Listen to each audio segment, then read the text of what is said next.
Famed for its gorgeous fairytale aesthetic, the Belgian city of Dinant is full of surprises. And in today's video, I'll be sharing the top things to do in this small but beautiful city in Wallonia, Belgium's French-speaking region. In case you're new here, hi, I'm Christina from happytowander.com. And this channel is all about practical travel tips from someone who's been there, done that.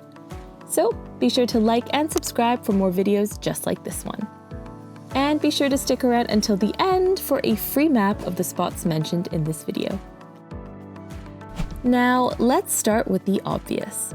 The number one thing to do in Dinant is to admire and photograph the Dinant view. Namely, this picturesque view along the river by Charles de Gaulle Bridge.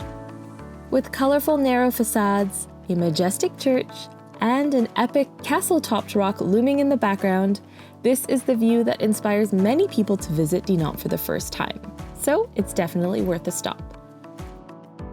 Head further along the river by the Tourist Information Center, and you'll even find this cool sign to pose with. Now, crossing over this bridge, you can check another Dinant must-do off your list, which is to pose with saxophones. First-time visitors are often surprised to see many giant saxophones scattered around the tiny city of Dinant. A fact which does indeed seem strange until you realize the mighty saxophone was actually invented right here, by none other than Antoine Joseph or Adolphe Sax. Colorful saxophones are therefore a common sight while you walk around, especially on the Charles de Gaulle Bridge, where 28 different 3-meter saxophones await, decorated to represent countries from around the world. So posing with them is a must.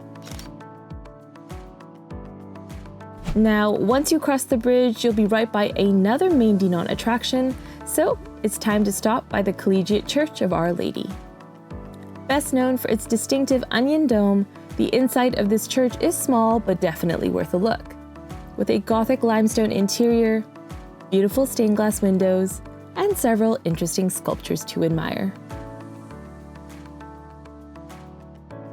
From here, you're a short walk away from Dinant's main attraction, which is of course the Dinant Citadel. While often considered the top thing to do in the city, I do have to say this is an attraction best suited to those really interested in the region's military history. The origins of the Dinant Citadel date back to the 11th century, when a fortification was first constructed on this strategic hilltop location, playing a pivotal role over the centuries in countless wars and conflicts. Today, the Citadel offers sweeping views as well as a museum offering a comprehensive overview of its history, the town of Dinant, and the surrounding region. Exhibits include artifacts, weaponry, and informative displays that provide insights into the fortress's role in different eras. My personal highlight? The World War I trench simulation, which was absolutely disorienting, but unique and memorable.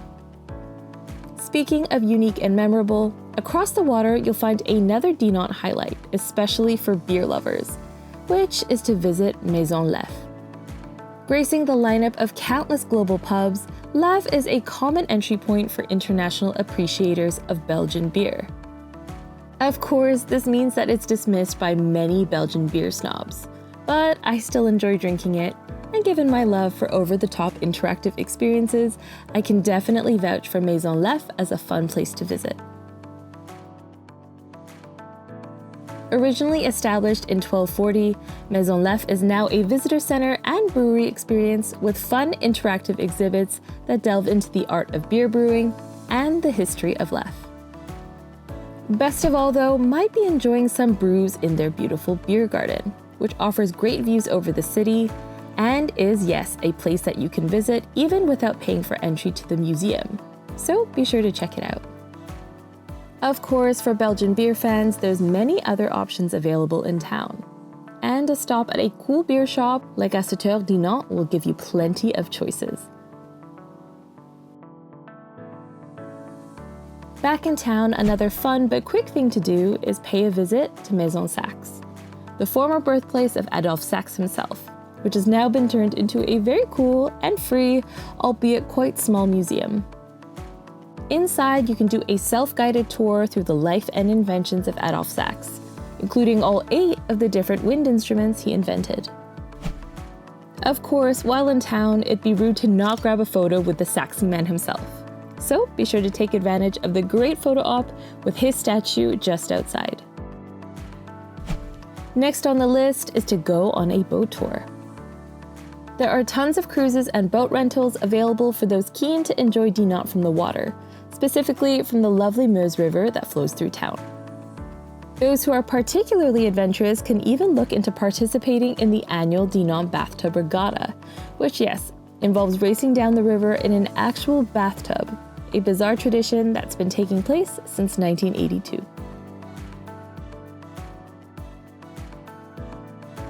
Finally, there are some notable natural sights in Dinant as well if you venture beyond the very center, including the impressive natural cave system at Côte-la-Merveilleuse, and the unique rock formation at Rocher-Bayard, a 40-meter high pinnacle that's been split with a cool road that you can actually drive through.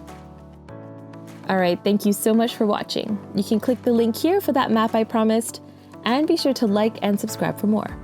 I'll see you guys next week.